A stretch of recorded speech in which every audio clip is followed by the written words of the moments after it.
Okay. Um,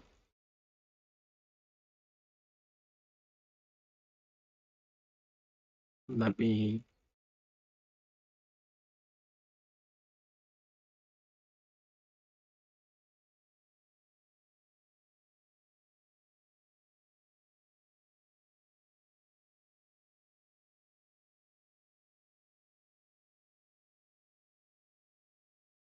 Okay, let's just start.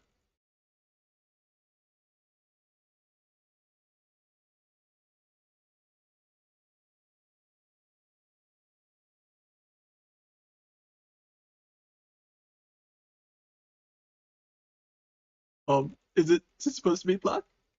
Oh, you're supposed to click. Okay, okay. I was like, is this supposed to be black? Whoa.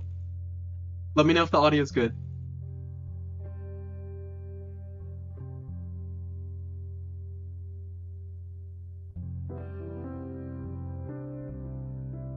Wow. As a first shot, this is really great at establishing tone. But wait, do I have to click? Oh, what? Okay. Another plane flew overhead, quietly tearing through the soft, damp cloth that made up the sky. Meaningless noise. Ooh, what's this? Is it like a toaster and a fire pot? A loud gunshot sent the toaster flying, its metal glistening in the dead sunlight. Oh, yeah, I was wondering what that white line was. The sound wasn't meant to be ignored.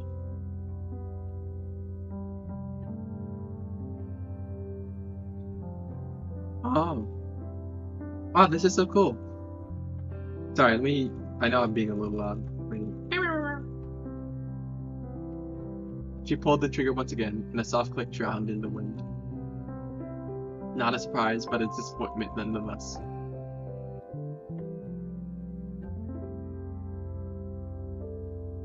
When under her control, cacophony is therapeutic. Weapons are tamed chaos. She's used to it. Fond of it, even. There is always an intense emptiness embedded in the silence at the end of a session. It's so interesting, like the combination of having animation and also like still assets, like art assets that aren't moving, like the person walking. The quietness followed her. She walked with purpose, direction, and sitting firmly in the pockets of her army jacket. The road is mostly forest until you reach the town center. Then you start seeing garbage. Oh, wow. It's a clean part of town. The garbage is human. That's such an interesting. Wow. Old men and women sitting on their plastic graves, smoking convulsively as if they have just realized they've been smoking up in their youth. Corpulent workers desperately filling their stomachs to sustain the next hours of labor. Rotting memories flowing into the storm drains. Social security numbers with suppressed ambitions. Closing businesses. Quiet death. Wow. I love the imagery and the diction that is provided by the text. There's a strong sense of decay in place. It is understood that growth is nothing but an intangible concept wholly idealistic. Stagnation is the default state of being, and those who dare to hope are seen as demented. The walk home was an indistinct blur. Hmm. Good values, like the contrast and values of the tree and the darkness of the silhouettes of the other trees. Home was a silent void. A rusty carcass among 20 equally putrid carcasses. Trailer parks house disposable people, invisible people. People who may be discarded after one too many sick days. People who exist to generate value. Today, Michelle generated value. She went to school, she did her homework, she fit in. In the system, she fit in, but she was no human. She did not fit in with those around her, existing outside of their collective awareness. She had always been a ghost. Oh, and this is the title screen. The sleep is to taste death. Your perception ceases and your connection to life is severed. Sleep in itself doesn't feel good. It's pleasurable simply because it simulates death. Absence from reality. Wow. Oh wait, that's chapter 1. Wow. Okay. Chapter 2. Crawl. Wow. Look at the way the trees are like the value. Wow. I love this. I love this so much. And yeah, this is like really metaphorical and like intense and in depth. I love it. No one will start Michelle's days for her. Not anymore. It has been 10 months now. They have no address, so he can't send letters. He's becoming a memory, her father. Hmm. Wow, this is so cool. More idea than person. A man consisting mostly of his absence. She doesn't like to think of him in the past tense, but tenses mix inadvertently. Her father, Aiguo, is an intelligent man. Not an intellectual, but an individual who understood the world better than most. He spoke of war, of the government, of consequences of the past, things most people don't want to hear about. He did not belong in a trailer park. Reality of his living conditions forced him into a subdued existence. Oh wait, is my camera not working? My camera's not working. God damn it. Sorry, let me fix that. That's the 15th camera break.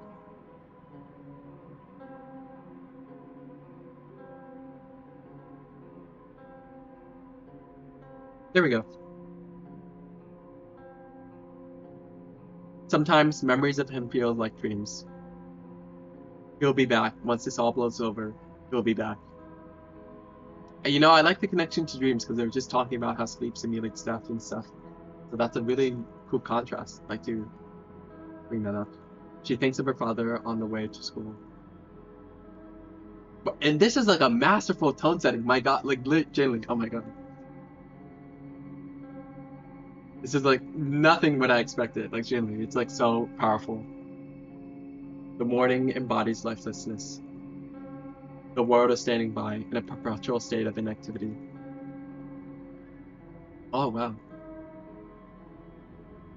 Interesting use of pixelation on the left.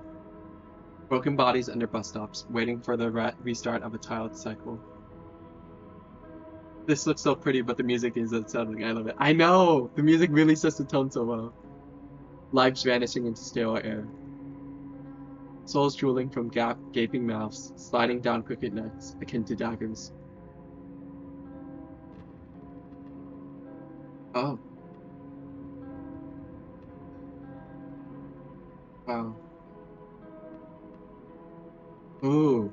Oh my God, this is probably using some sort of geometry nodes or something to like animate the. Oh, that's so cool.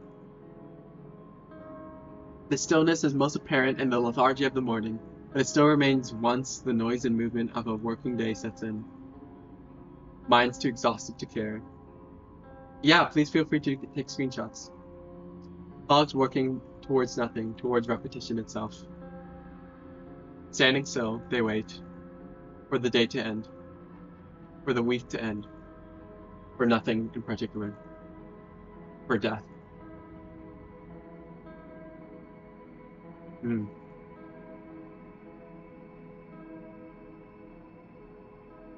At the entrance gate, she takes off her jacket and folds it over her arm. No one at school likes seeing military attire or anything that reminds them of war in general. It's what men wear when they're sent to die. She likes the jacket though. It makes her feel big.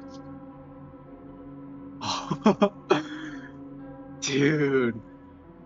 The way the shot. Oh my God, this is so good. I'm in love. I'm infatuated. The corridors are full of young men and women loudly chatting, hurriedly opening and closing lockers, organizing their school supplies, and unconsciously following the waves of the sea formed by the amalgamation of their own bodies. The bell rings and the tide speeds up. Doors serve as selective bottlenecks that drain the masses into each classroom. Michelle lets the ocean carry her. She leads her body to the end of the classroom, sits down, pulls a notebook from under her desk, and opens it to an arbitrary page. This makes me feel like I'm smaller than society. The visuals are so I know the dude. I talked to the person who made this game, Denhop, and like they're like super. I was not expecting this to like be so not like necessarily, or it is a little bit nihilistic with like the whole waiting for nothing, waiting for death, but like the tone is so masterful, like genuinely. Pen and paper never touch. The teacher talks about nothing to no one in particular. Oh. From her confinement, Michelle looks at the outside world. Mm. The wind moves a tree branch, and her head moves along with it, softly swinging. Sun rays and shadows dance through the window, a quiet performance unbeknownst to anyone but her. A little secret made of light. So eroded. Oh my god. Oh.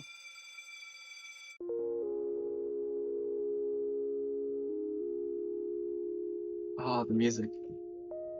I never know when to click. I never know when to click. It's like it's so like I just want to like enjoy the moment, but then I realize like, oh, I have to keep reading.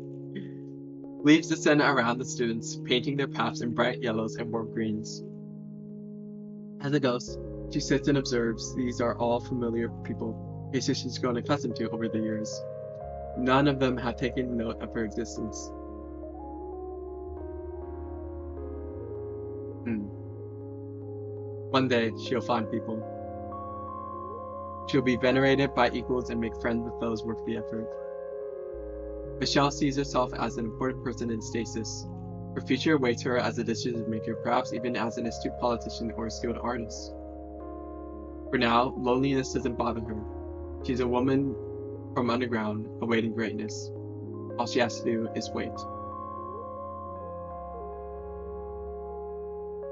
And so, she waits for the year to end, for school to end. It would be the most dreadful fate to end up living a life of mediocrity. Yet here she is, unable to crawl away from where ideas go to die. Good sense of repetition there with the whole men were going to die and like, yeah. I don't know, there's something sad about this. The visuals remind me of when I was in my depression and how I found comfort in the quiet in nature and spent most of the time outside in the cooler weather. I love that. Like, I love that you can relate to it. And it sucks that like you experience that depression, but like it gives you like an ability to discern this kind of thing. So I love that for you. One time.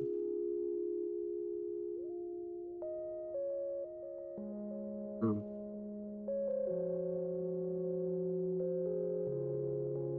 Wow, the composition is so well. There's a remarkable emptiness in the streets during this time of day. Most people are confined to their desks and cages, leaving silence take over. Her footsteps almost echo in the stillness. As expected, the library is empty. The air is thick, charged with the smell of old paper and moldy carpet. The uneven floor forces an ungraceful gait, as if stepping on a mattress. A suffocating quietude permeates the space. The library doesn't receive donations often, so any book that hasn't yet been degraded by time stands out. Elephant, she observes, taking a tome from the shelf. The shelf finds a comfortable place to read. Elephant. The title appears alone on a plain white cover. No author's name, no illustrations, no details on the back. A single blank page stands before the start of the text. There are no chapters. Decontextualized descriptions of violent murders fill several pages from top to bottom. Only occasionally interrupted by snippets of random people's daily lives. 3 paragraphs of friends laughing over coffee, followed by 5 pages dedicated to single public execution. Oh my god. That's really, if I got a book like that, that would be I don't even know. Sickening, hypnotic. This brutality is narrated in a dispassionate and personal, almost documented fashion. In its last moments, the book narrates the reader's own murder, alternating between the victim's point of view and that of the killer. The final sentence reads, He put the pistol against your forehead and, unwritten, the echo of a gunshot lingers in her mind.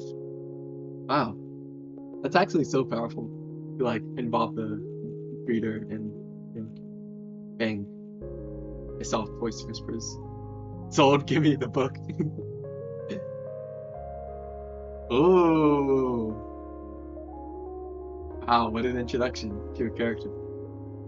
Dot dot dot. Huh?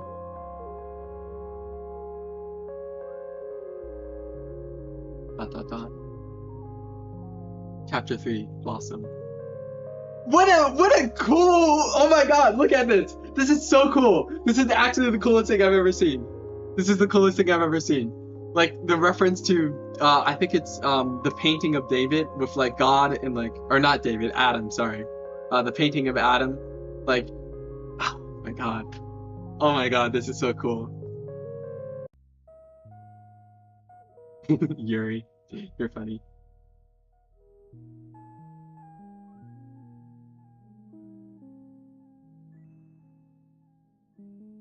Now, I do have to ask, how do you save? Hang on. What if I press escape? Okay, good. Save.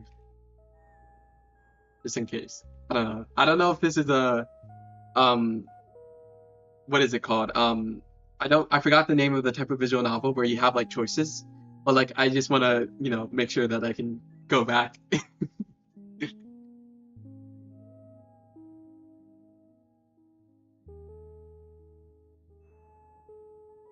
Oh wow. The distance between them. So, what do you do? I work part-time at a diner. Boring, but it could be worse.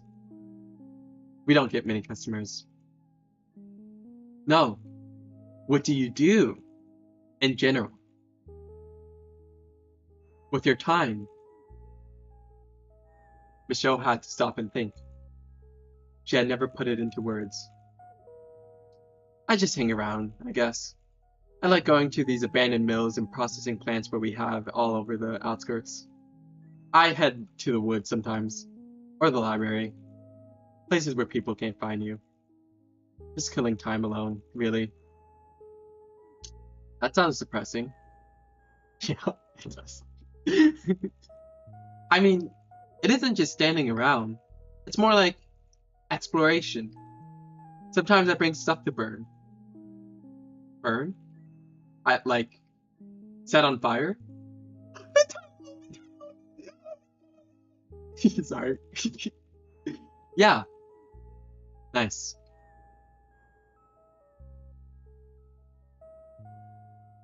What do you do with your time? Oh, what do you do with your time? Nothing that interesting. I play the guitar, sometimes on my own compositions. Some of my own compositions. I write. I like walking around sometimes, but with no real directions. I guess I'm killing time too. Oh, I'm messing up the... I guess I'm just killing time too. Seems like that's all we do nowadays. I like how the color of the letters match to the character. Yeah, I noticed that too. I was gonna point that out, but I forgot to. Doesn't sound like you have that many friends. Meh. Most of my friends came and went. Maybe I'm just no fun. Michelle wasn't used to company. Walking beside this girl brought her a distinct sense of warmth.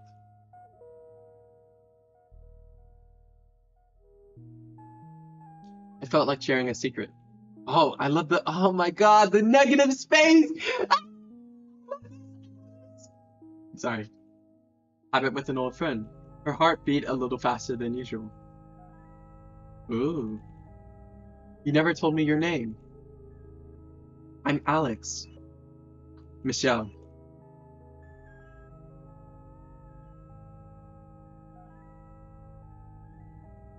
Michelle's workplace, a diner called Toby's, was nearly empty when they arrived.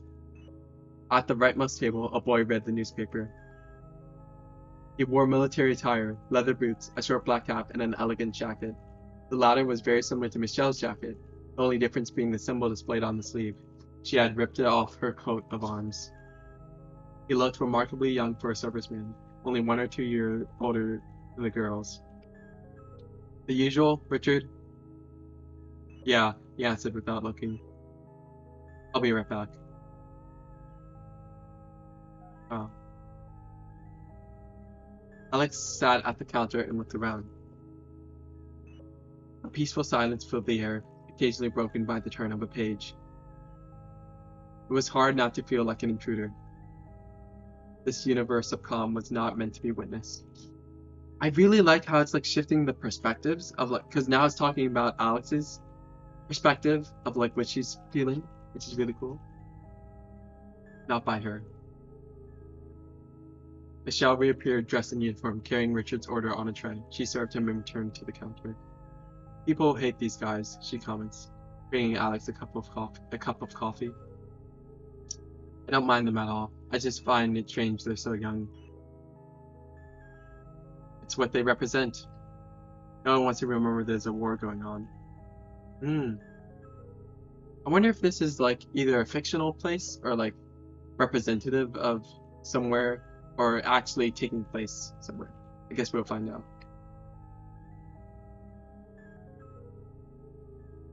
I don't feel like anything's changed since they got here. Whatever. It's too little, too late. Suppose something does happen. What are a handful of guys going to do? A few miles north and you'll see. Town's full, and I mean full, of military personnel. Guards, posts, vehicles, all of that. They're always talking about it on the radio. Are you sure it's that bad? Don't you think they'll send more men if it gets to that point? No, not anymore. I don't know if it's because we're in a poor town, or if they're running out of resources. I've got a bad feeling about all of this. It's like something horrible is going to happen very soon, and everyone around us just keeps looking away, waiting until it blows up. Interesting world building. dot, dot, dot. Sorry, I don't want to stress you out. Maybe I'm just paranoid. Michelle kept quiet. She looked outside. Oh, shit. Oh. It was a nice sunny afternoon. Okay. Clouds in peaceful motion. Treetops swaying in the wind. Did it look like the world was about to end? Oh no. Did it look like the world was about to end? Wow. That really, dude, the way it's like controlling negative space is so interesting. Certainly.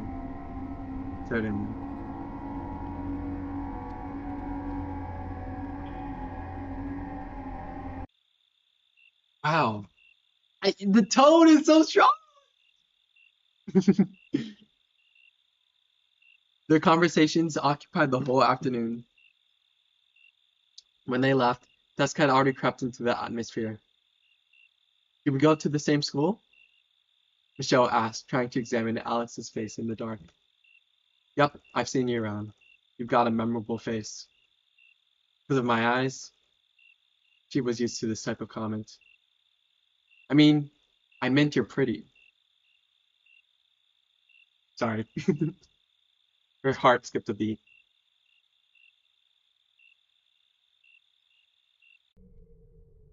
Wow.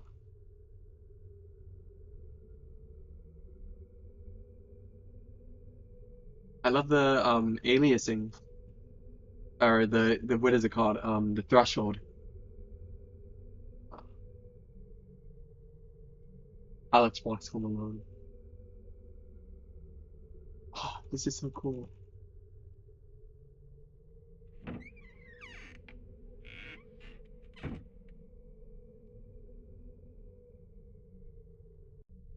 She opens the door and walks into her casket. The door is fake, the windows are fake, the walls is fake. Something produced by a child who had a faint idea of what a house should look like. The furniture is adorned with empty bottles and plastic garbage. The walls and floor are stained with mold. The minuscule living room has an unpleasant stench that's just too hard to describe. It smells of uncleanliness, like the structure itself is rotting, eagerly waiting for a cue to collapse. Oh. What? Okay. Interesting. At the centerpiece lies a flat blob of meat, protrudes from a small couch like a tumor, surrounded by empty cans and empty bottles and by emptiness in and of itself. The, the thing groans in an attempt to acknowledge Alex. He rushes to her room. As long as she keeps herself as small as possible, there will not be any disagreements. Damn, this is a crazy metaphor for like, ah, icky, yeah. Alex looks in the mirror beyond the reflection. Nothing. A rough outline suggesting she's the shape of a person. She is. Oh man. Tonight the girl lies without her limbs. They're consuming them. She can't hope to run or crawl. I love the tone. Memories of wasted future rock her to sleep.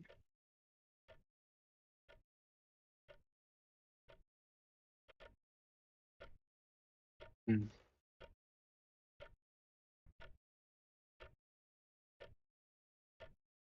Tick, tock, tick, tock, tick, tock, tick, tock. Okay, I'm just gonna click. Oh, sorry. When I soon pass, I will be gone.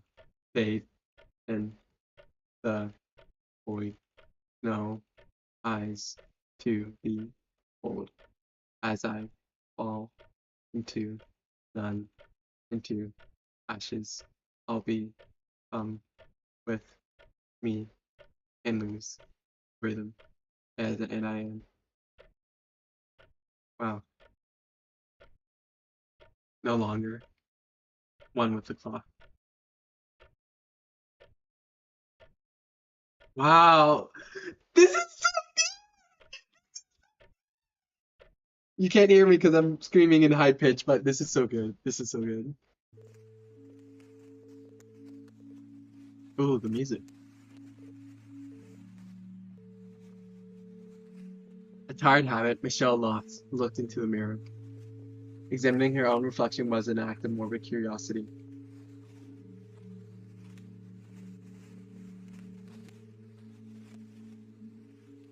She could tell which features had been inherited from her father, but the rest seemed unrecognizable. Half of her face belonged to a dead stranger. Dude, this is like a manga or like a comic. Look, literally the way it has panel composition in a way that like the negative space of the screen will like the composition is beautiful.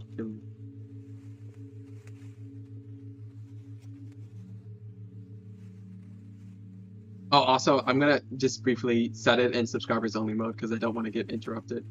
So give me 1 second. Um, oops. Okay, there we go.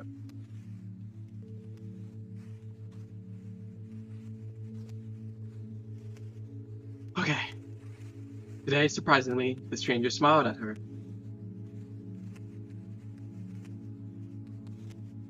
Question mark on the stop sign. That's so interesting. I love that. Walking to school, she witnessed the same cyclical nothingness from yesterday and the day before yesterday. She passed through the same bridges in the same thought fairs, in the same overpasses, in the same closing stores, in the same meaninglessness. Meaningless, indifferent people bathing their bruised scalps in the coldness of the sun. Nothing had changed, but something had shifted. She couldn't quite put her finger on it. She was waiting for something that much was clear. Waiting nothing out of the ordinary. Most of the existence consists of waiting.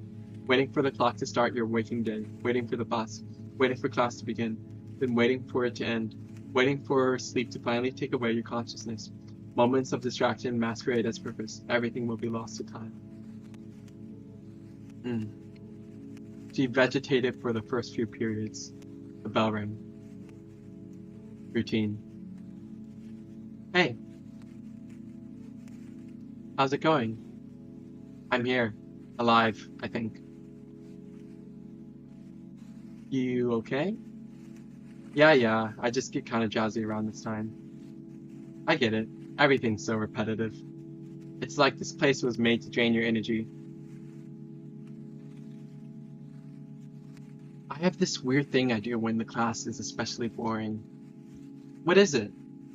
I kind of sleep while still being awake. Everyone is sleepwalking to some extent. No, I mean, I can tune out, let go of life and drift into the state of absence. My body's there, but I'm disconnected from reality. So you meditate? I guess. I look at some small detail like a branch, like a tree branch or a leaf, and if I focus hard enough, if I focus with my whole being, I can lose myself in it. Makes time pass faster. It's kind of scary. Why? What if you can't find your way back? The expression is so good. Oh my god. Dot, dot, dot. You're looking really rough today. You know that? That's just what I look like, in general. Are you hungry? A little, she said, wondering what exactly gave it away. I ran out of food for the month this morning, so I had to. You ran out of food? She asked, taken aback. Just kiss already, please. Let them slow burn. Let them slow burn. Let them slow burn. It's not too bad. I can still eat at work and wait here. I'll be right back. Michelle couldn't understand. What reason did this girl have to worry about someone else's meal? Alex came back holding 2 neatly packaged grilled cheese sandwiches. Those really expensive ones from the school cafeteria. Here, one for right now and the other for later, after work. You bought this for me? Just eat. You need it. Her tone was somewhat blunt. Michelle accepted the gesture hesitantly. Today is not my shift, but thanks. Oh, the music's so beautiful. What? You're not just gonna eat properly for the rest of the month? I can manage. You shouldn't have to. Wow. For the remainder of the break, they enjoyed each other's company. It was nice simply to be beside someone else. Words felt entirely unnecessary. Mutual, comfortable silence. Shadows of students who looked faintly familiar, but comprehended distant danced around the girls. Black silhouettes laughing and waving, they watched the specters as one would watch a play. Other humans existed as part of a performative act. Their lives extended no further. Michelle imagined herself as one of the men in Plato's cave.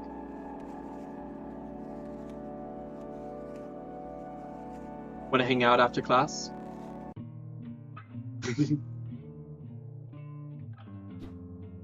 Oh, animation! Aw.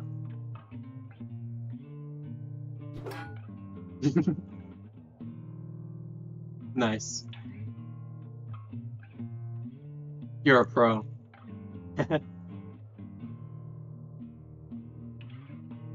Animation! Oh my The girls leaned against a metal container in the middle of a construction site. The place had been abandoned for years, a common sight. Most structures had been left to rot in some way or another. Well, the town is full of unfinished bridges, unused train tracks, rusted corpses, false promises, skeletons made of construction beams. What else do you do here? Anything, really. Sometimes I climb things, sometimes I kick stuff around, sometimes I just lie down and wait. And what do you wait for? Michelle didn't know. Damn. Until I get bored of lying down. Alone? Alone. I was right. This is depressing. I don't mind. It's nice to be by myself like this. Meditative. I get that sense that all you do is vegetate. There's more to it. In places like this, it's just me and my thoughts. I'm my only witness. No one's around to bother. Am I bothering you? No, you're like the other people. You're not like other people. You have something they lack. Awareness. Depth, I think. Michelle didn't know enough about Alex to make such a statement. This was an uncertain notion, but one she vehemently believed, as some believing thought. How come? Talking to you makes sense. You understand what I say. Isn't it like that with everyone? Only superficially. You listen. People, they don't really talk to me. They talk at me. Does that make sense? Interactions are one-sided, kind of. Like the other person isn't really there. I've noticed. Most people just want to hear themselves talk. They want validation. Validation for what? Their opinions, their worldviews, common sense, I guess. Eventually, you learn to tell them what they want to hear. That sucks. I don't want to pretend I'm someone else. I mean, not everyone's like that. You're a real optimist. I wish. Places are good substitutes for people. What do you mean? If you hang around long enough, you can become familiar with a place.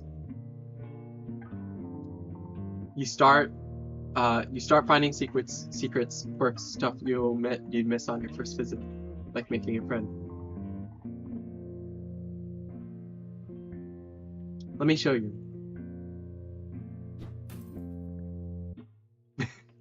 That's so cool. I didn't even click that. That's just transferred.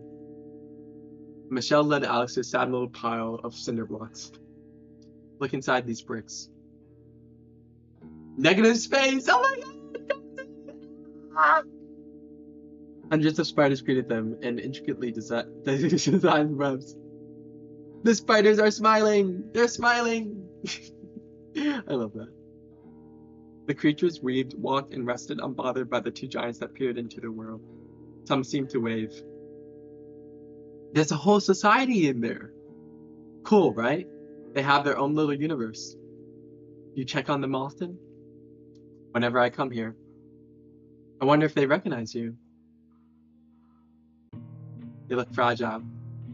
Like a gust of wind or some rain could kill them off. Life is fragile. We have to protect them. Let them be. We aren't their gods. We are observers. This is so charming. Oh my god. I love the dialogue. It's like so expansive. Like each line teaches us something new about the characters. There's a place I want to show you. Oh. The girls stood by an abandoned car. Looking through the windows, they could see the owner's neglected belongings. Interesting, is it? It's like someone's life laid out in front of us. Don't you think this is kind of voyeuristic? Nice. I'm so invested in the story. Well, I will be sure to schedule my next stream because I don't think I'm going to be able to finish this today. But I will schedule it so that you can like watch it the next time. You know ahead of time when, yeah, basically. It's more like a historical exhibition. I treat this place as a museum.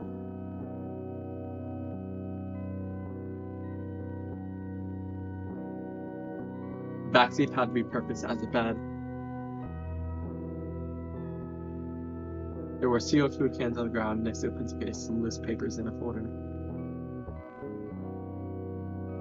Aww, rubber ducky. A stack of thick books occupied the driver's seat. Two stuffed animals and a plastic duck sat shotgun. It was undeniably a living space. Every aspect of the interior suggested the existence of a habitant, evidence of a secret life, remnant of a private past. Besides, the owner is long gone. It's been like this for at least a decade, like a time capsule. No one else knows about this? Aside from us? Nope. I guess this is one of those places I'm familiar with. Seeing these books, they must have been a college student, probably working part-time not to starve. Not a very organized space. Must have been a hectic mind. Hard to stay sane in a situation like this, but it's admirable. They were dedicated. They're pursuing something. Can't say that about most people.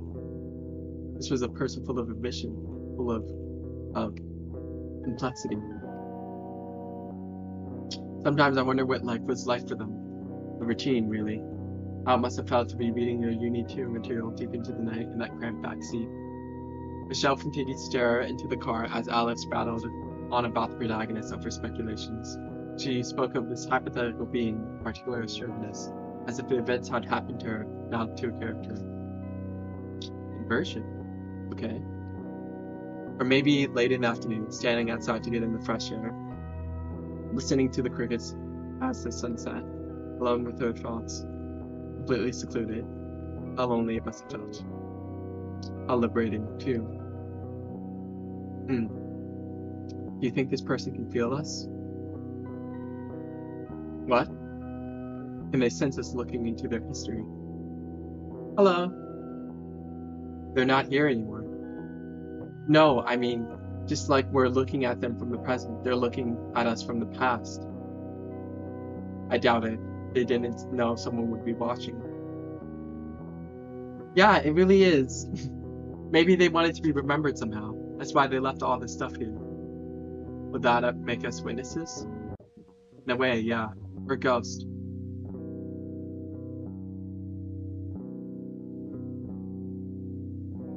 Michelle felt a pleasant uneasiness, an undefined bleh. Sorry. I like how this has an aspect of a calming atmosphere with bigger problems ahead, and the characters sense that they know they have each other. Yeah, that's a really great analysis. Thank you. An undeniable sensation would rise within her whenever she glanced at Alice, an aesthetic discomfort in her throat. Strange, unfamiliar, tiny anxieties faded in and out of her consciousness at the rate of a heartbeat. Still, she made eye contact. People respect when you look at them in the eyes, she was taught, but she desired something beyond. Respect is an emotionless courtesy. It may exist between strangers who still have reasons to doubt each other. Michelle wanted respect between her and Alex to be guaranteed, presumed, and questioned. She wanted to be a part of Alex's universe.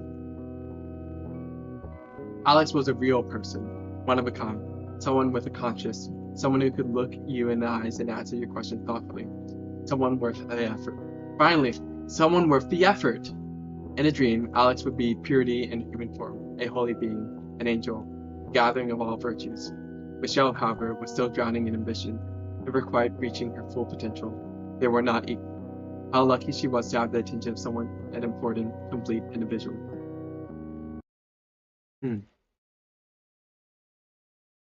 The lamppost lit up earlier than usual.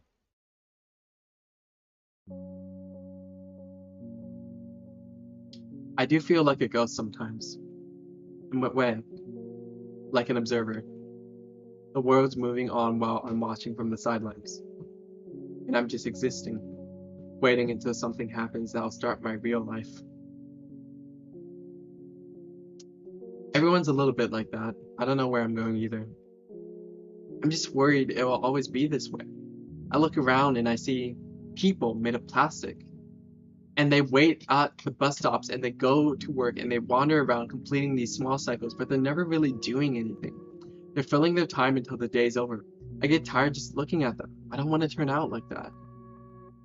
Aren't we doing exactly that right now? Damn. I really like the thematic depth of this. Like, generally, like the way it explores, like... yeah, sorry, I don't even... I'm just so in awe. Michelle wondered if Alex saw her as a waste of time. That's just the nature of things. There's not much we can do about it. I can't accept that. You have to. You'll have to, eventually. Generally, people are passive towards their lives because they wouldn't know what to do with the complete freedom. We need these small cycles to have some sense of order. This is so you coded with visuals and everything. Thank you. I'm honored to be you coded with this piece of art. So we look ourselves in our different enclosures, like jobs and marriages. If you have enough free will, suddenly you start making your own choices, looking inward. Maybe you'll realize there really isn't anything inside of you. Wouldn't that be terrifying, to find out you're empty as a person? Yeah. And how do I know I'm not empty? I have no idea. I think maybe when others start treating you differently, that's when you know you're a full person. If a lot of people know your name and look up to you, it means you have something special, something that sets you apart from the crowd. All people follow those who aren't. Oh yeah, I have received compliments for my haircut, yeah. Being full as a person isn't anything quantifiable, not by other people anyway. We've had empty leaders before. I'd argue most of our leaders are hollow people. One day, you'll look at yourself and realize whether or not you've become a real person. No one else will do it for you. Are you a real person? Are you? Not yet, but I feel like I have potential. That doesn't mean anything. Everyone has potential. We're all drowning in potential. Oh my god, this is sad. The commentary!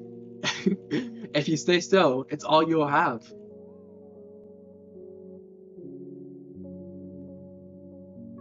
Well, I have plans. It's all gonna get better when I finish school. I'll move out, go to college, do something, be somebody, go somewhere. Sorry. I won't have to wait around for too long. You're waiting to be somebody, huh? What are you going to study in college? I don't know yet. What about you? Nothing really interests me. I'll see what happens when school's over. I'd be glad to be alive by then. Hmm. Oh my god, the composition to show their closeness by reducing the amount of distance between them in comparison to the previous shot. Are you okay? Just hyperbole. Damn. The moon. The moon hung in the sky prematurely and unceremoniously, pathetically even. How shameful of a celestial body visible to all of humanity to present itself as a faint stain. Damn.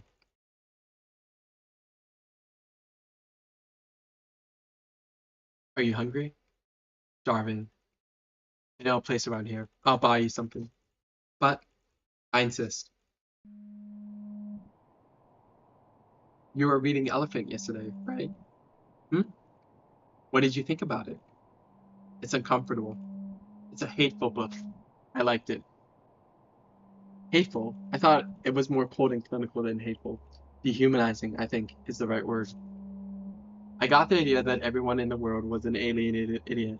The ones who weren't serial killers anyway. I hated all of them. You see, it's not that they're alienated. It's what they want to stay alienated. It's that they want to stay alienated. They think that tragedy won't reach them if they keep ignoring it. They never realized what was happening, right? Alex leaned forward, smiling. The girl had wise, intoxicatingly wise eyes. The look of someone who knew more than they were letting on, not about any specific subject or any particular reason, simply out of habit. Michelle wanted to know everything Alex thought about, everything she didn't say out loud. Think about the society they live in. You don't have dozens of people killed without some kind of news report about it. So they keep laughing and joking while their world's falling apart. Blind. They're complicit. I'd be the same. Can you imagine living in that world? Escapism is all we'd have. And is and it's that escapism that makes us pray. Hmm. Oh, the negative space!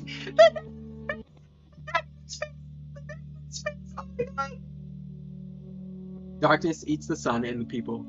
In the limbo between days are allowed to dream. Oh wait, sorry. And the people in the limbo between days are allowed to dream. They may rest their bodies and put their ambitions to rest, knowing the next morning will drag them back into cyclical pointlessness.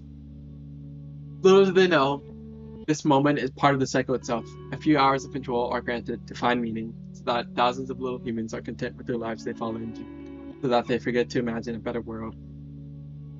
The streets are quiet, too quiet, imbued with a disconcerting tranquility, similar to that of the morning. Only the hues have changed. Tomorrow will come, to the dismay of many. If only one could sleep forever. Michelle and Alex wandered into the night, both knowing they'd have to part ways soon, but neither willing to mention it. I like you. ... As a friend, I mean. Why? I don't know. We can't choose the people we're drawn to. Why do you like me? You bought me food. And you kept me company. That sounds too much like a trade, but that sounds too much like a trade, doesn't it? How do you know I like you? Intuition. Wow. Want to do this again tomorrow? I'll be at work all afternoon. Still have some time today, though. This late? Your parents are relaxed like that? Initially, Michelle replied with silence. Alex could sense she had asked the wrong question. I don't have parents. Army sent my dad away. Been a few months already. Oh, I'm sorry. It's fine. He'll be back once this all blows over.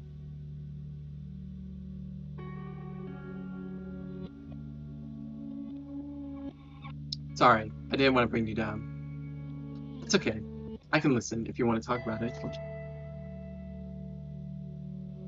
rest of the walk was silent. The competition!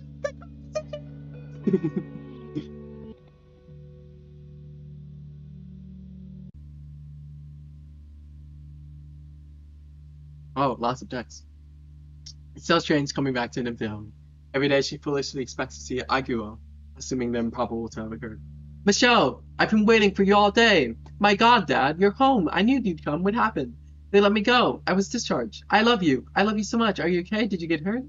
I'm fine. They realized my place isn't among the cannon fodder. I told them I was heartbroken to leave my daughter behind, and they sent me back. Dad, please don't ever leave me again. I won't. I promise. I love you. Damn, this is stupid. He doesn't talk like that. When she starts thinking about him, it's hard to stop. Some would call him paranoid. He slept with a revolver next to his bed and read 3 different newspapers to get unbiased information, as he explained. From an early age, Michelle would hear about how terrible people run the country and how their carelessness can and will kill their own population.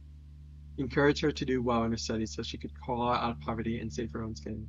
He's gone. Now he's on a battlefield somewhere, being shot at by those who don't know his name, shooting at those whose name he doesn't know. No longer human, but a weapon. That is so poetic. Wow. She pulls the gun from her pocket, unloads it, and points it at the wall. His words linger on her mind still. One day, Michelle, someone may want to take away your freedom. By God, I hope that day doesn't come, but if it does, do not be afraid of taking action. The firearm was a gift to him. He taught her about safety, taught her about weapons are tools and not toys, taught that they should only be used as a last resort. He would be disappointed in her. She wishes that mattered. What does that mean? Taught they should only be used. Really? Oh, so interesting. Why? Why did this happen to her? Can it have been someone else's father? I thought of hers. If she disappeared, if she died, suddenly no one would feel her absence. Hmm. Video! My God. I like setting things on fire. The title! The different ways in which an object falls apart brings me some twisted joy, a sadistic kind of satisfaction. The final moments of any given object are similar to the final moments of any given creature. Something that you notice after watching tiny rodents get killed by cats. Once the feline's teeth crushed into its head or spinal cord of the prey, screaming turns into stillness and desperation turns into acceptance. Their limbs slowly falter as their bodies succumb to darkness. Alright, I'm just gonna drink some water.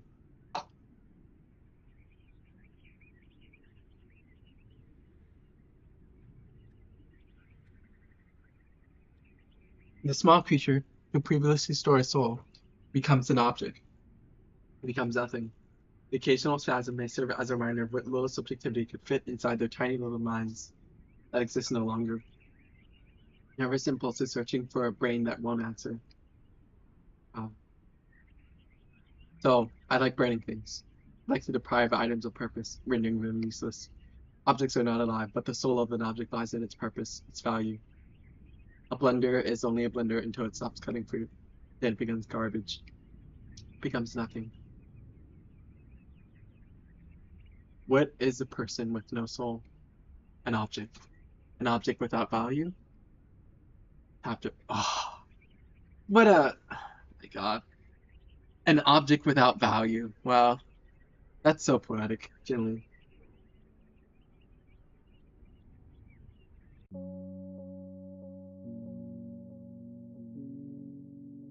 It was late in the afternoon and the day still hadn't started. Shell looked at nothing, lost in thoughtlessness. The little fly with a smile.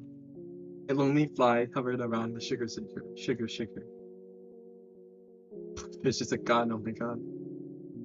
The soldier slept peacefully, as usual. The air was thick with silence. Slow day. Hi. How do you keep sneaking up on me? You don't realize how often you have your eyes closed. Alex chuckled. Her laugh was discreet, graceful. Elegance concealed some deeper understanding of the. Sorry, where was I? Elegance concealed some deeper understanding of the conversation, of the state of affairs, of life itself. Hmm. Michelle's stone face spent a few seconds silent and staring, entranced. You don't smile much, do you? Should I? No, fake smiles are disgusting. Anyways, I just wanted to pay you a visit. Thank God, boredom isn't killing me. Can I get you anything? I don't have any money on me. I love the character they make too. I know, it's so awesome. Like it's so subtle. It's so complex. It's on the house.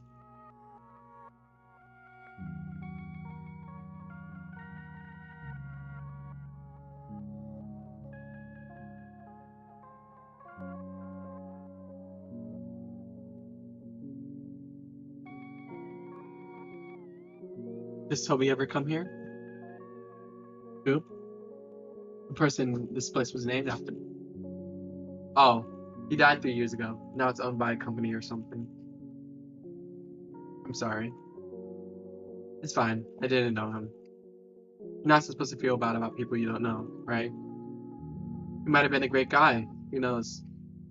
Me, death is always a tragedy. Prefer not to think about it too much. You have to think of the dead once in a while.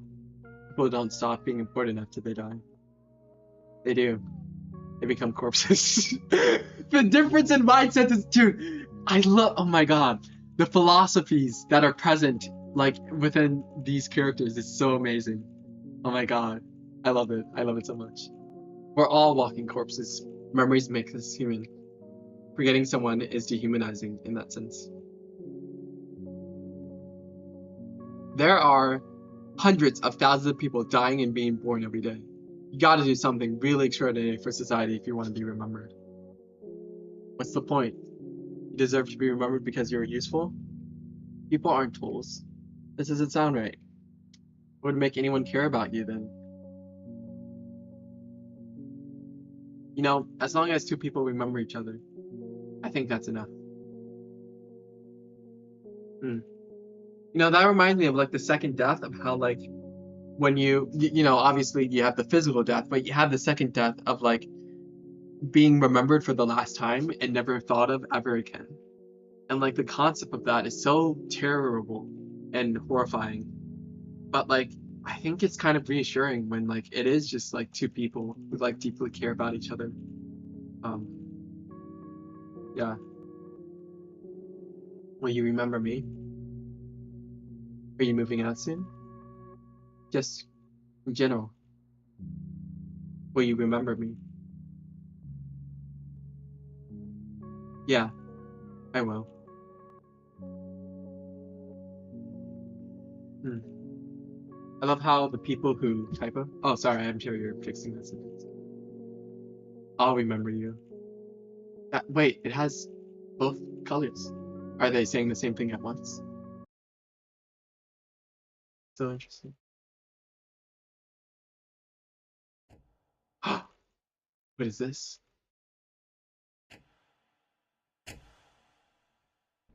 A ritual. Alex buys food at the corner store. The thousands repetition of an ultimately meaningless habit. A Sisyphean task. A tired point in time reiterated over and over and over, over and over. Oh my god.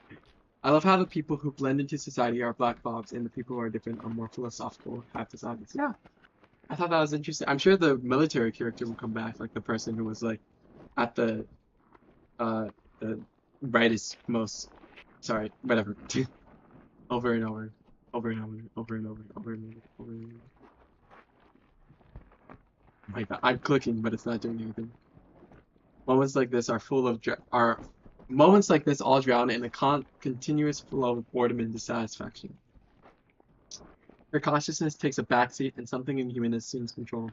She can only experience the world around her as an isolated observer. Alex is dead.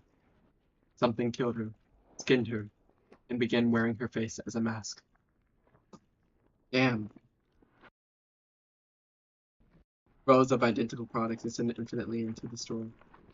No beginning, no end. She could walk for years only to find herself exactly where she started. A treadmill between two mirrors.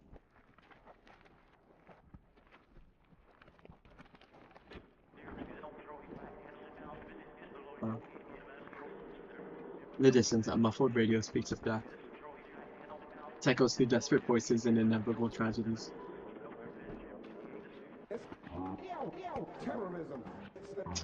Terrorism. Inconsequential noise. Hundreds of lives must have been extinguished. Her world remains unchanged.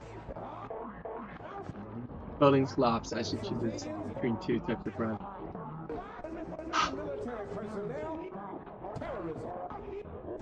That is amazing.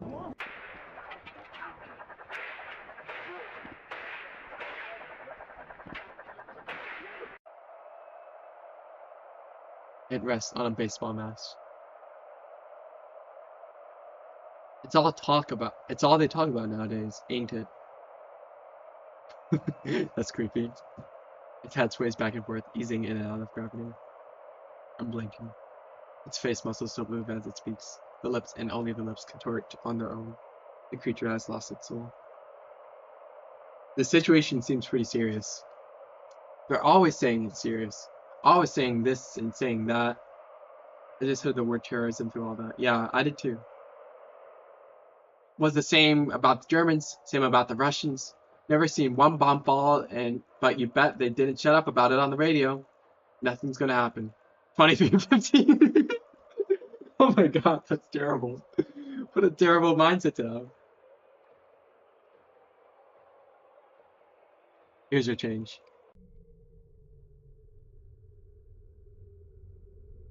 Wow.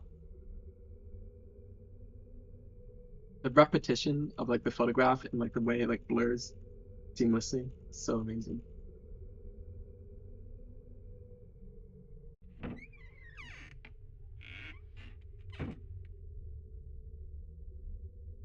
I like how different their struggles are. Like the circumstance. Like it's obviously like similar in quality where it's like it's both about like the state of like meaning in the human condition and like finding purpose, but like, oh, this isn't being per the house, walks the window, walls of the house. Wow. I think this might represent like dissociation or something. No, it's really interesting. I cannot even try to read that.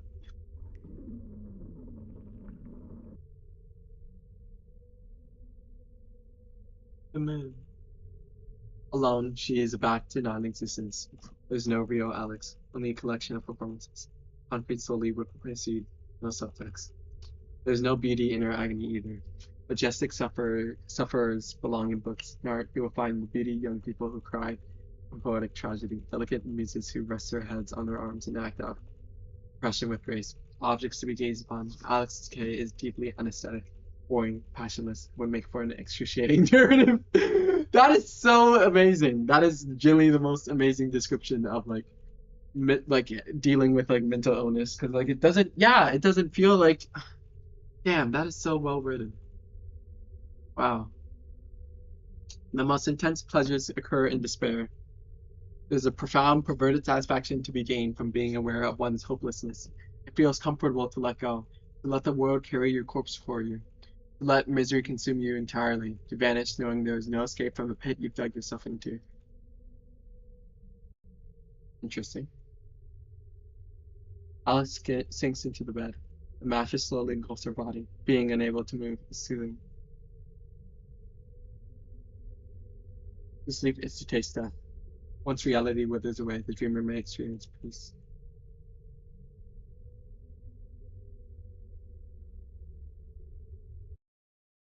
Oh shit. That's dangerous. In a dream, Alex is dust. She dangles from the usual transmission tower. The invisible force pins her weightless limbs to the steel. Familiar being the deathly appearance keeps her company.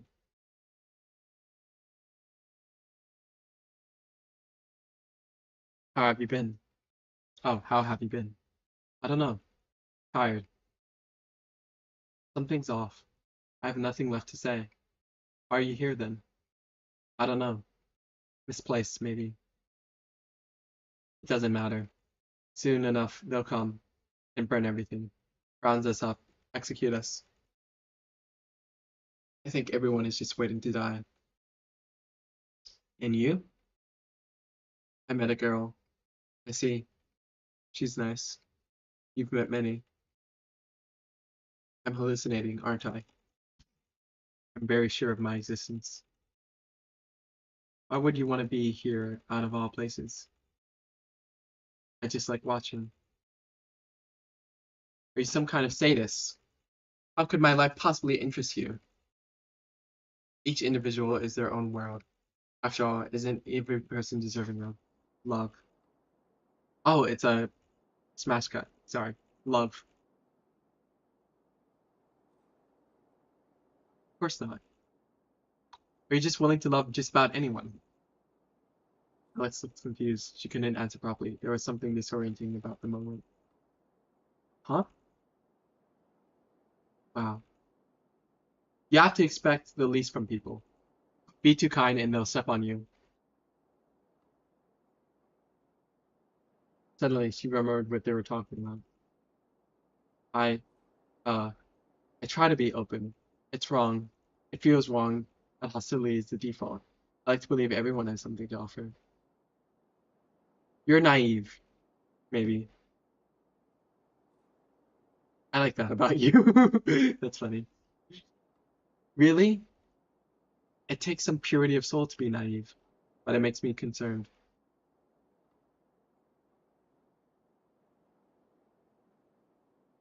I think I talked to God. What did he say? I don't remember. You think he still cares about us? He doesn't take any of this too seriously. It's comforting, in a way. Oh, sorry, I'm clicking too fast. I love the aliasing. It's so smart. That's a smart aesthetic choice.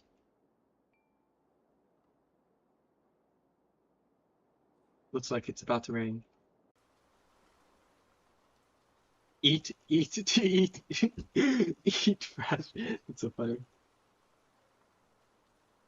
Rainy days really bring me down sometimes. It's the opposite for me. I love when it rains. Really. Why is that?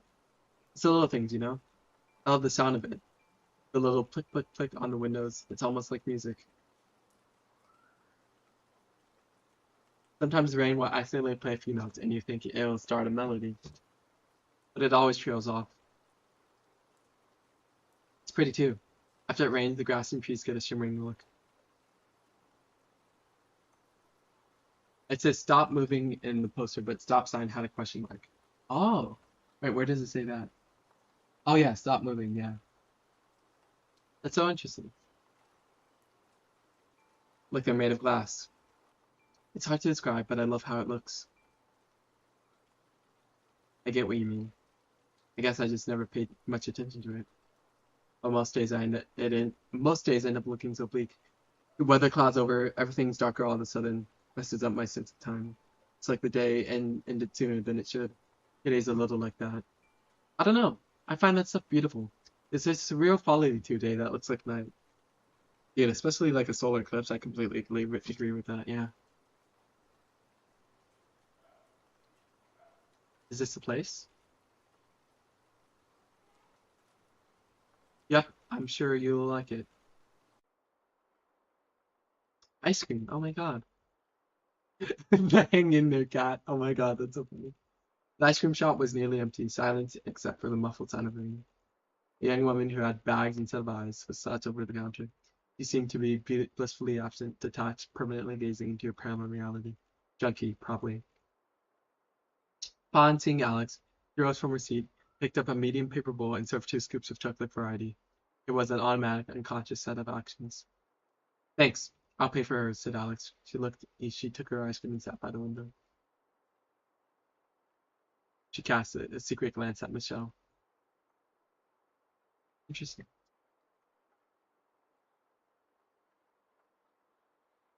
Michelle, her entirety as a person, was displayed plainly. All of her memories, sensibilities, peculiarities, contained within a simple human form, in full view, infinite complexity made observable. Us looked at the girl as if admiring a painting. There was a universe inside Michelle, one which Alex felt she could reach into, mold, leaving her own fingerprints across her malleable essence. It occurred to Alex that she wanted to touch Michelle, gently, to make sure she was as tangible as she seemed from a distance. You gotta stop spending so much on me. It's cheap. So, I don't want you to feel guilty. Go on, taste it. Ah, the smile. Her eyes widened. She smiled. Such a sweet, sincere smile. What an admirable creature. It's good. Didn't I tell you? I've never had the strawberry one. Can I try yours? Sure. Dot, dot, dot. Wait, why? It was like the frames were. That was so interesting. Alex wished this moment had lasted a little longer. Wow. It really is good. Here.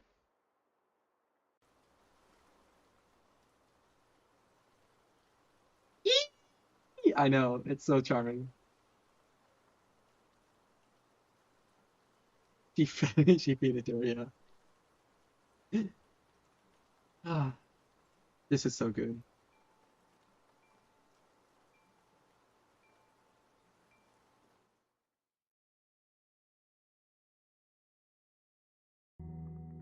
Music! When the rain stopped and the sky cleared, the day was already dying. The final remnants of sunshine tinted in a town of foul orange. Broken windows, rusty gates, and an ancient asphalt were coated in a thin, frail light. The sun smiled at the girls with indifference, a reminder that despite the rain, despite the darkness, the rest of the world kept going and changed. I'm really tired. It's okay if you want to go home. No, it's fine. I like this, being around you. It's just,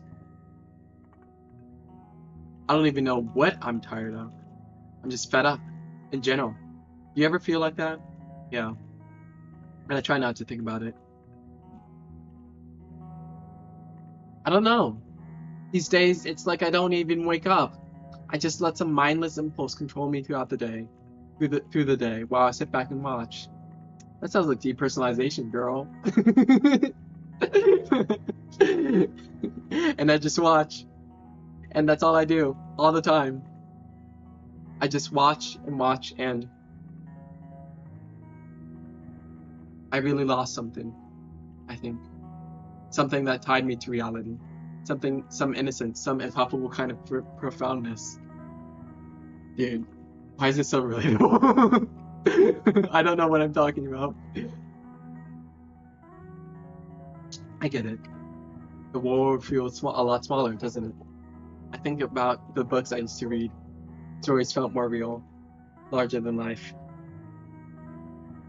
I guess I thought I'd live out my own fantasy at some point. Things are more shallow than I expected. Yeah, yeah. Maybe that's what happens when you get older. I don't feel like I've grown up at all. If these are supposed to be my best years, it's all down here from hill, isn't it? I think I missed my chance. We're young. There's still time. What I lost, it's something beyond the physical. Why do I feel like this happiness won't last forever with these two? Yeah, I know. I have a similar feeling. I don't know. I feel like some external force is going to interrupt, like their relationship or something. What I lost, it's something beyond the physical, beyond age. I lost my soul. Can't we get it back? No. Have you seen a person with no soul? Whatever they lost, it's completely gone, unsalvageable. I'll give you a piece of my soul then. Aw, that's so sweet. Is that even possible? I'd like to try. Alex couldn't sleep. He laid in a catatonic state, utterly silent, eyes wide open, and the uninformed observer would have mistaken her for a dead body. I will warn everyone, I will have to go in like 30 minutes, but I will make sure to schedule the live stream so that we can continue because I know Monotone would really care about watching the rest of this. So, but of course, no one was there to witness her. From her bed, she looked through the window.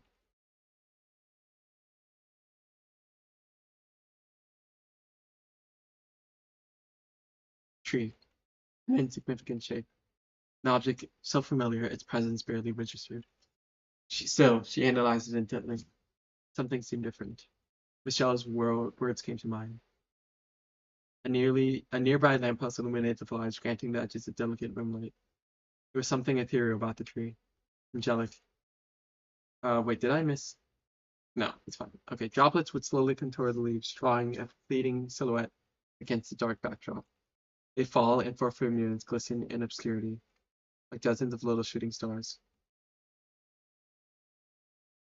He admired the composition, mesmerized, as he never stopped to notice. It started to rain again. Raindrops, even in disarray, resembled a symphony.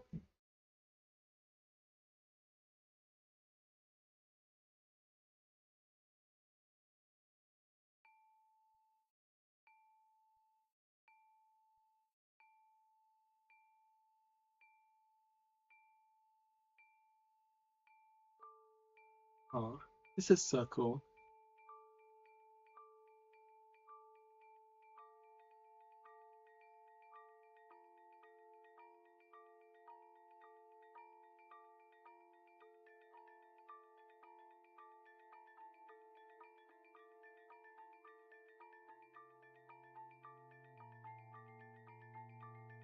Whoa.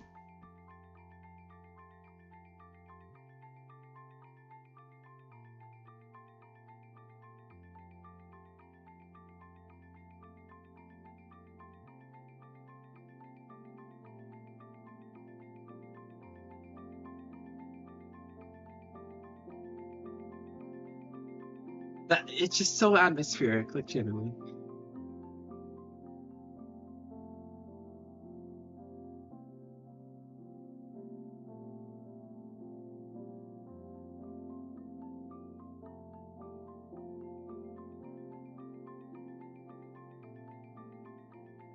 Animations.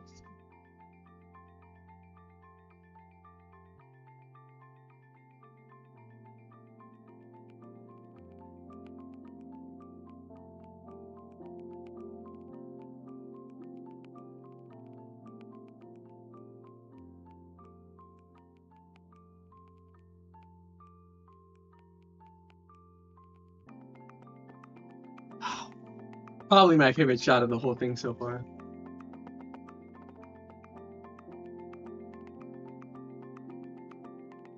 That wow.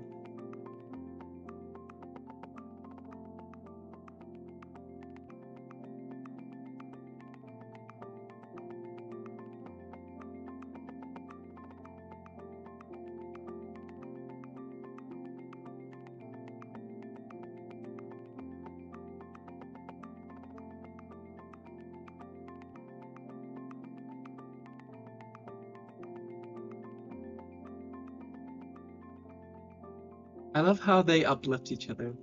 Like gently, it feels like that's what it represented just now, like the fact that like she swam upward. I don't know.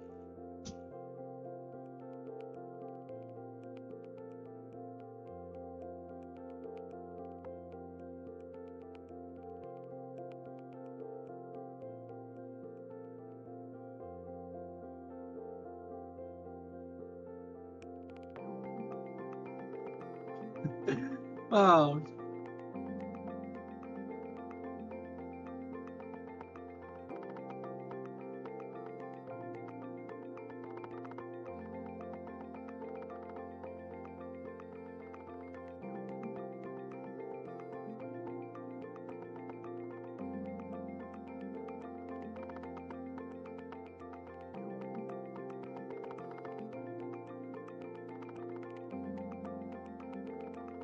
He was chopping onions. I know.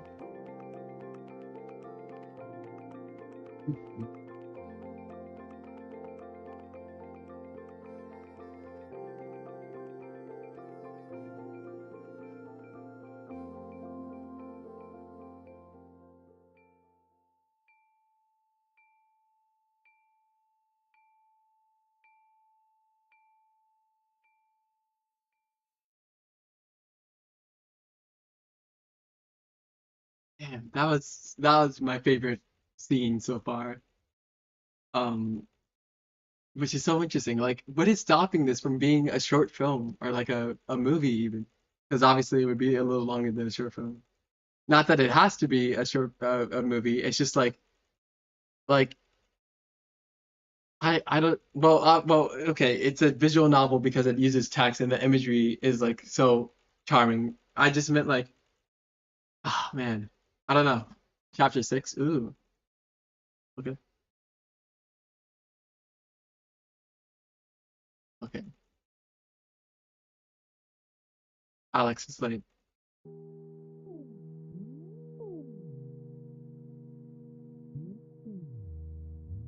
Michelle waits. Against the cold, the sun's energy contains her.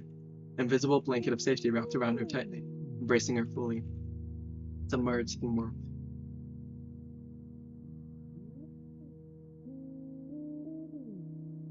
Time ceased to progress. The birds turned rigid midair, and the falling leaves never resumed their uneven swing. Michelle wouldn't complain, happy to be trapped in this moment forever.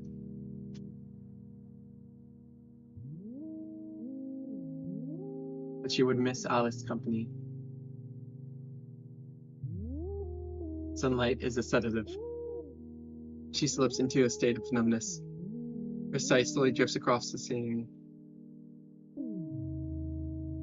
The soil is dry, aged.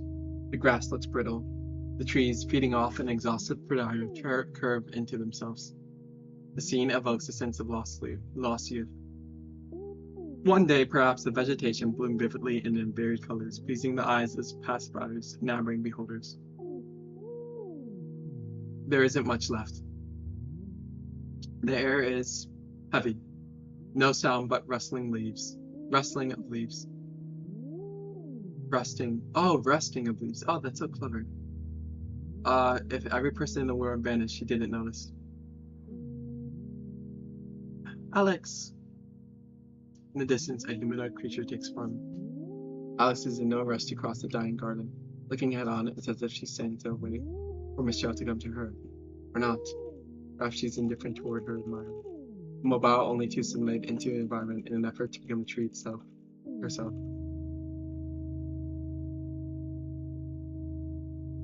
Hey,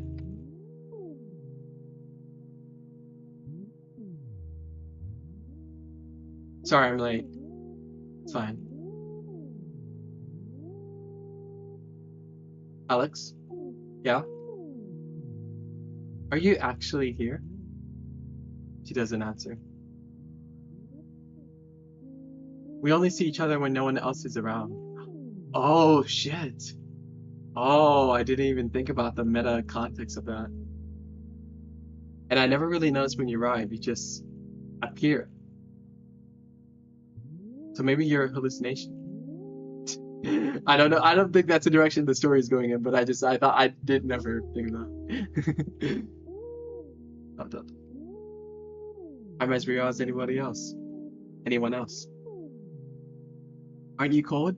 Let's get in.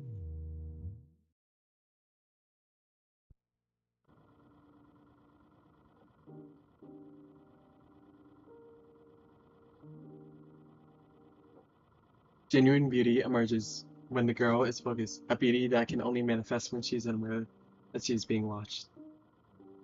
She turns the page and adjusts her glasses. Her gestures are elegant and delicate, but assured and firm. Movements executed with no audience in mind. Alex is effortlessly beautiful.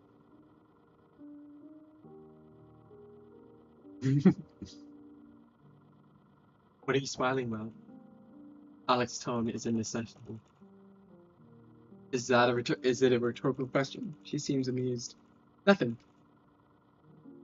You look nice today. Negative space.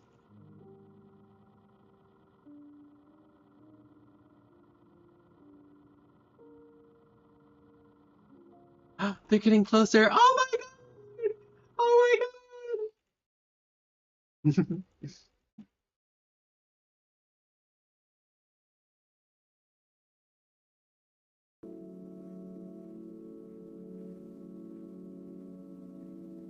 Poor Folk was his first novel.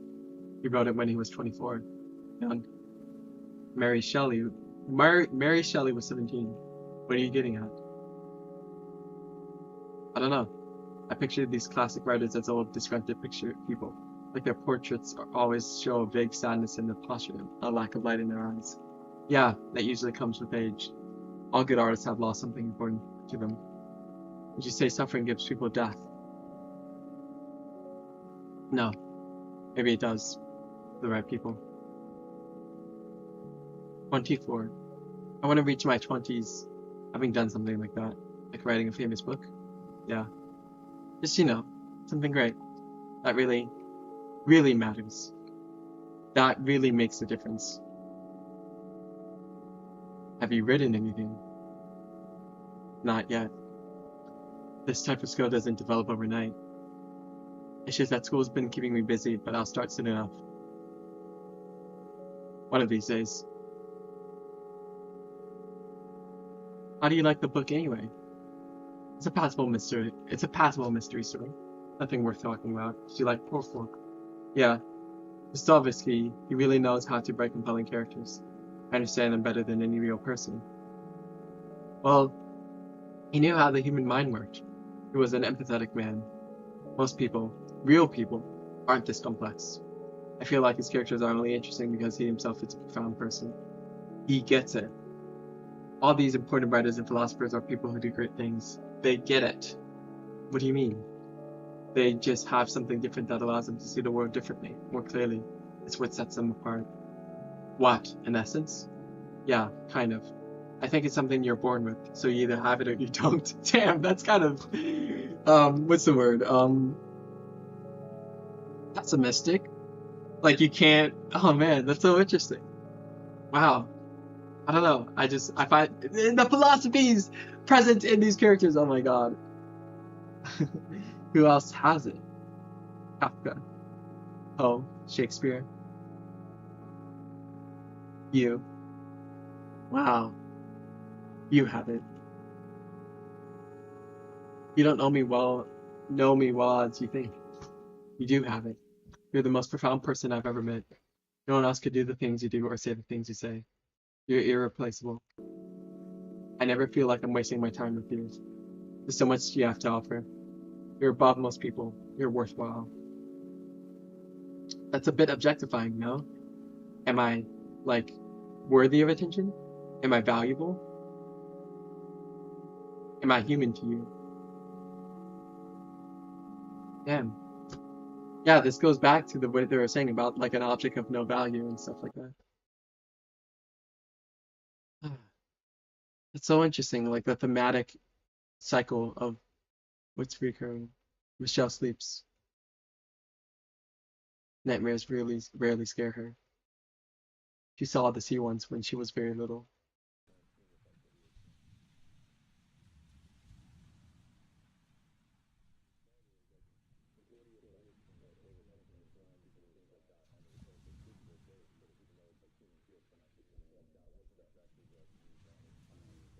Oh, each time I click, she takes a step.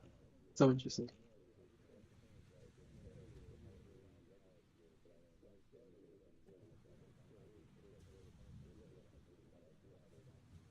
Now it's like every three clicks.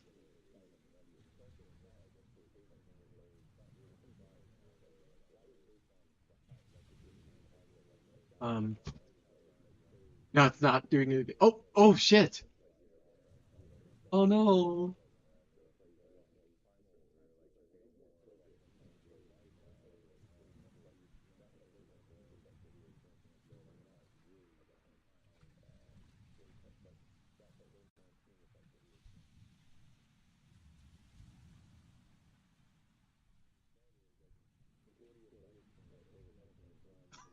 Jeez.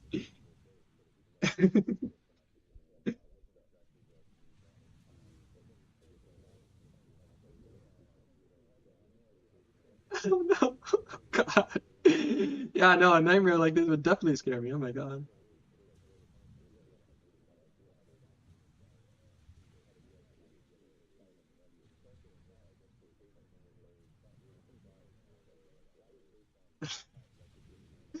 Damn.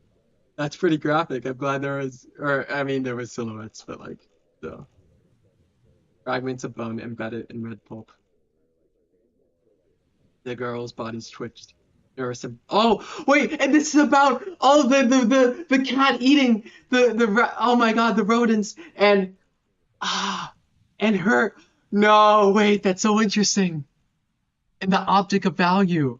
Wow. That's so profound. I was just taking it at face value. I was like, oh, she's having a nightmare of, but no, it represents something, obviously. Oh my God. That's so interesting.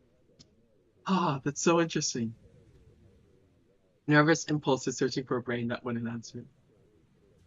She had become nothing. Alex. Michelle tried to gather the red mud around her hands in a desperate attempt to reconstruct Alex's head. Alex. Alex. She didn't answer. I'm sorry. Alex. Alex. Alex. Tears mixed with blood. Oh, damn.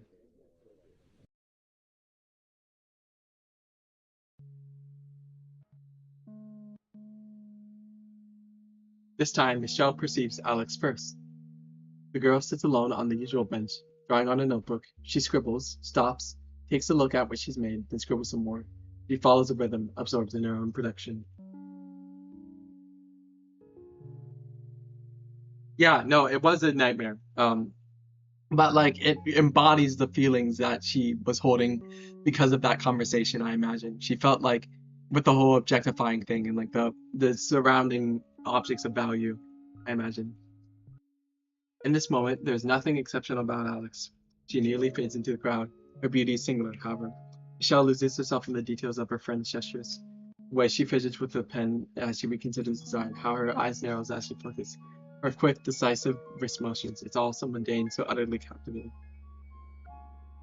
Michelle wants to become acquainted with these details. She wishes to see these mannerisms time and time again for years to come, to become intimate with every ordinary aspect of Alex's existence, to grow into Alex as roots grow into the earth. Alex rests the notebook on her lap and looks around. Her eyes dance through the crowd and eventually find Michelle's. Her initial expression blossoms into a beautiful, bright smile. Warmth overtakes the senses for a moment. Michelle exists outside of her own body, entirely within Alex. Hey, hi. Oh, they're standing so close to you. And oh my God, that's so cool. What's it supposed to be? Dear, you're not very good. I know. It's just for fun. Aw. I mean, I like it. It's kind of cute. Did you give her a name? It's male. Where are the Anderson? Oh, dude, the composition. Oh wait, I'm sorry, my camera might be covering something. uh, or it's not covering anything. But I'm out of ideas. What should I draw? A dog. It's boring. A cat. Come on. You could draw me. No, draw yourself. I don't know what I look like. It's okay. I can describe it. Let's see. You have kind of a round face, soft cheeks, a cute nose. Your eyes, they're like elegant. You look delicate. Really?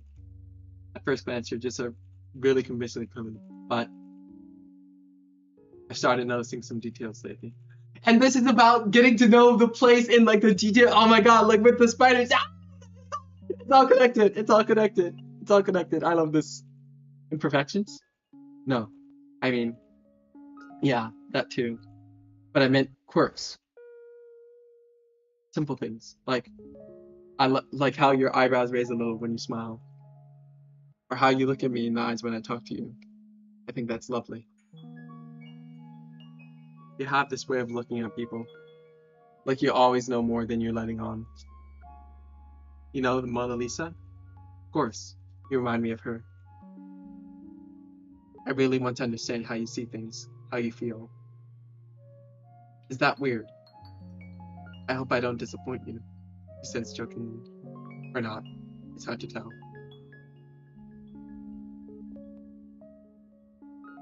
So, what do you think? You don't look like that at all. Oh, I really tried. Here, let me. Your eyes, they're like this. Your hair is much nicer. Your shoulders are this length, and see? Aw. Wait, that's so cute. Oh my god. And yeah, Alex is so observant. I really noticed that too. Thanks. For what? Oh, wait. I clicked too fast. I didn't. Oh man. But it was a drawing of two people, and like, yeah. I think it was. I presume it was Alex and Michelle, like being close to each other. Sorry. I just clicked. One more. Oh, the clouds seem to threaten something. Be at the precipice of great change. Some think the rain will come as salvation, washing the sins off the streets, renewing the world so that life can be rebuilt. Anticipation fills the hearts of the fools who so look up at the sky. Damn, so proud. I dreamed about you recently. Thank you. Dot, dot, dot. What was I like? Passive. A second thought, it wasn't you. It just looked like you.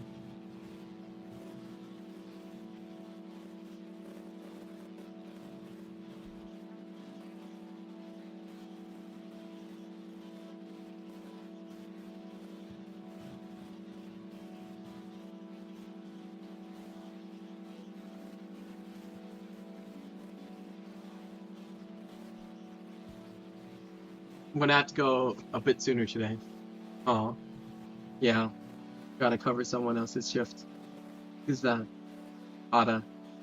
Your friend? I don't have friends. You know that. I'm your friend. I think you're more than that. Like, what do you call out two people who are more than friends? Like, family? The distance! Oh my god, that's so cool. Yeah. What answer exactly did she expect? What reason did Alice have to see her more valuable than an ordinary person?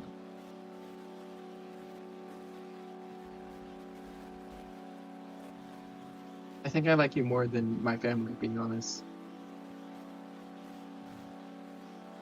You even like hanging out? Oh, you even like hanging out with me? Or is it just because you got nothing better to do? Damn. Why would you say that? Asked Alice, a hint of heartbreak beginning to creep into her voice. Michelle felt sick to her stomach. Sorry. I just like spending time with you. Is that so hard to understand?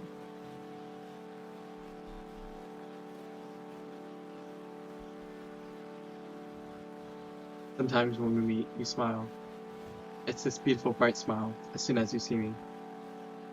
One day I'd like to understand what it is about me that makes you smile so vividly.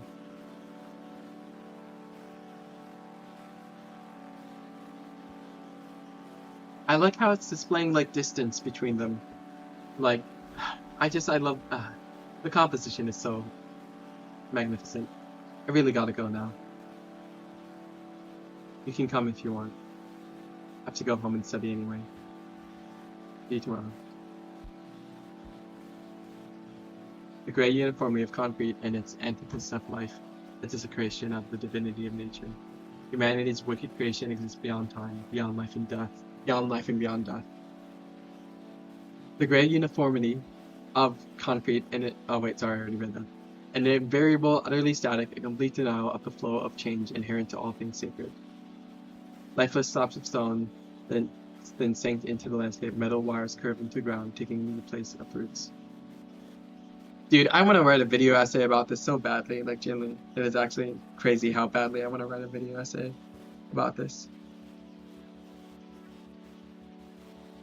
These meaningless structures point freely toward the sky, as if to mock God. She breathes cement. Her bones are glued together with mortar. Grout fills her blood vessels, flesh diluted in asphalt.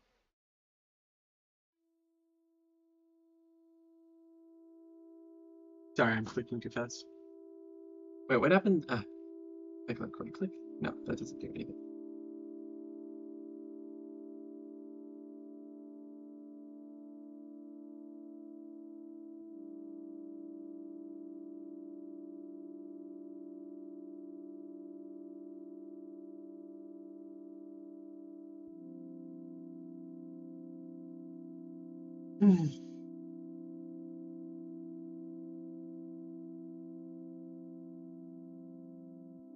Dude, it is so pretty.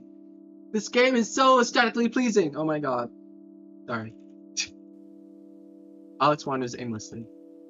He drifts through town in Estepora, neither fully present nor fully absent, merely anesthetized, drowning, observing reality through a thin veil. Oh wow, that's so smart. The way it's controlling text like that.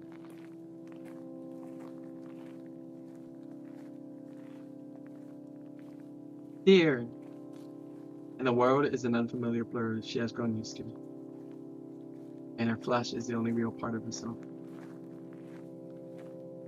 And she feels nothing, nothing but warmth.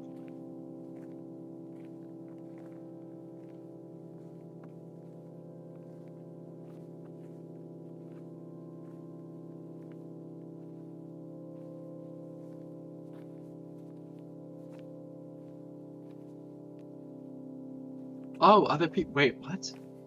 Other people with like full models? Oh shit. Four girls are gathered under the bridge, all at least a little bit older than Alex. They're too far away. Their lost and excited remarks blur into indefinable noise.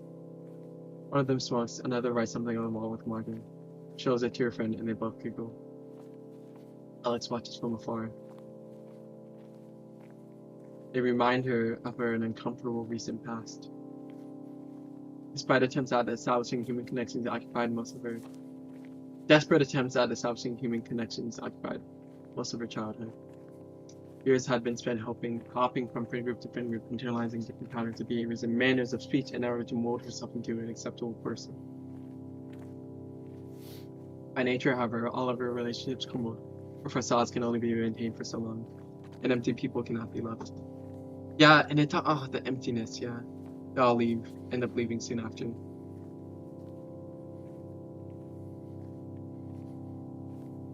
Oh, whoa. In peace? No, just numb. I'm fading away from my own consciousness. Soon enough, there'll be a body being carried by the wind. Your mistake is seeing yourself as separate from your physicality. You are your carcass.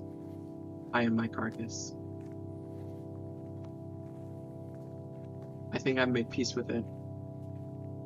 It'll be over soon. Then what? It is your right. Although it will mark her for the rest of her life. Oh no. Alex. Yo.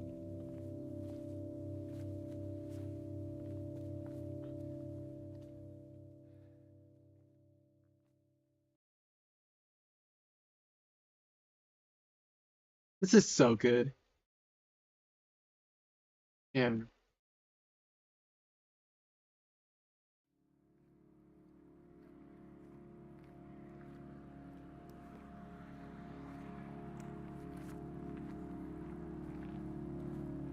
can you stay with me for a while?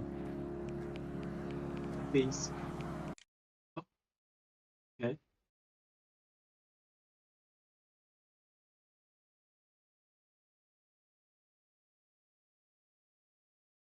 When she woke up, the day had already left her behind.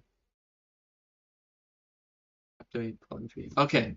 I think I will stop here. But damn, that was